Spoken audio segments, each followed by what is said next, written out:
in 1998, I had just finished the Page program and I was doing stand-up comedy.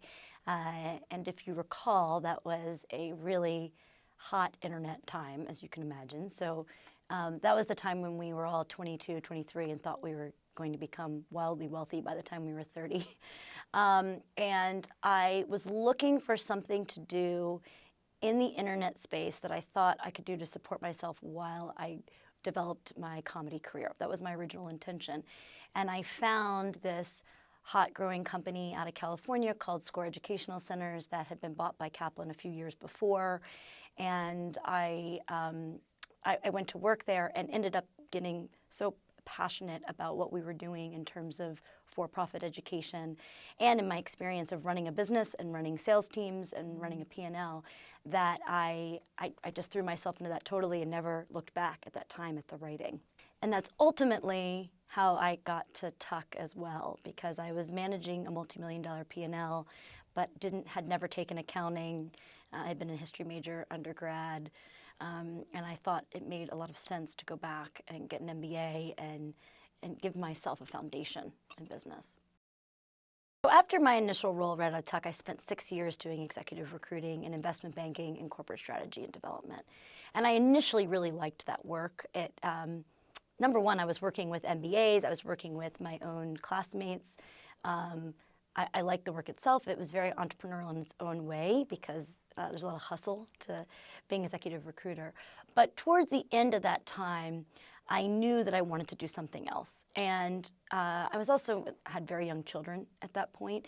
And so I knew I wanted to go do something else, but I didn't just want to jump into another job. I was looking to do something entrepreneurial at that point and go out on my own. A good friend of mine from college, who was also at that place in her career, said to me, why don't we come up with the next Dora the Explorer? So in January of 2012, with really little more than an idea and a little bit of IP, a little bit of intellectual property that we had created, I quit my job and just took the leap of faith and started the company with her.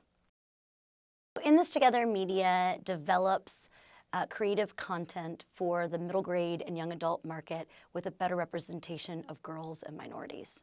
We're part of a larger social movement that includes people like Gina Davis, who are doing a lot of public policy work and lobbying, Misrepresentation, which is doing a tremendous amount of work on the propaganda side and on the awareness side and on the community building around this. There are organizations like the One Love Foundation that are focused on relationship violence. There's obviously a huge growing movement around sexual assault. The Girl Scouts are very involved in this. Girls Inc. is very involved in this. So I consider us part of this larger movement. And what we do is create better stories. So the stories and the heroes that we need to give girls and women and boys a different view of the world that's more reflective of what society actually looks like. I credit my experience in stand-up comedy as being the most impactful for everything I've done in sales, every kind of pitch I've ever had to do, and just my ability to give presentations in general. So I learned a couple of really important things in that experience. One is that I learned that an audience wants you to succeed. So people want you to succeed if you're connecting with them authentically. And when an audience turns on you is when they feel that they're being hoodwinked in some way.